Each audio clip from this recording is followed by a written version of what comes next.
అందరికీ నమస్కారం అండి. అందరూ ఎలా ఉన్నారు?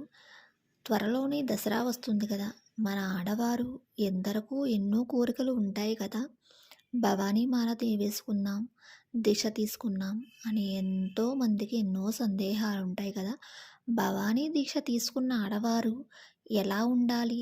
ఎలాంటి నియమాలు పాటించాలి? అని తెలుసుకోవాలనుకుంటే నా ఛానల్‌ని ముందుగా సబ్స్క్రైబ్ చేసుకోండబ్బా! నేను భవానీ మాల గురించి, దీక్ష గురించి కంప్లీట్‌గా నా ఛానల్‌లో అనేది చెప్తాను.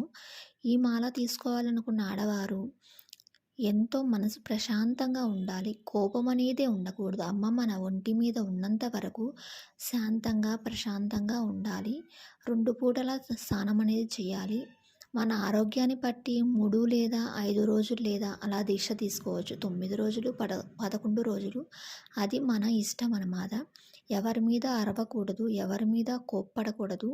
పిల్లల మీద అస్సలు కోప్పడకూడదు. అమ్మకి పిల్లలంటే చాలా ఇష్టం కదా!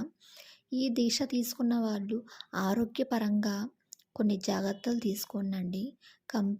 కంపల్సరీ పాలనేది తీసుకోండి. ఇంటి పని చేసుకోవాలి, దీక్ష పనులు చేసుకోవాలి కదా! అందుకని మీరు స్ట్రాంగ్‌గా ఉండాలి. ఇంటిని ఎప్పుడూ శుభ్రంగా ఉంచుకోవాలండి. ఇంటిలో 2 పూటల ధూపం అనేది వేసుకోవాలి. 2 పూటల దీపారాధన చేయాలి కంపల్సరీ.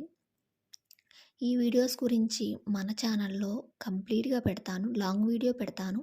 చూడండి. నేను కూడా త్వరలోనే వేసుకుందాం అనుకుంటున్నాను. ఇవి నేను పెద్దవాళ్ళని, పంతులు గారిని కనుక్కొని తెలుసుకున్న విషయాలు. ఇంటిని ఎల్లప్పుడూ శుభ్రంగా ఉంచుకోవాలి. 2 పూటలా కొబ్బరికాయ అనేది కొట్టుకోవాలండి.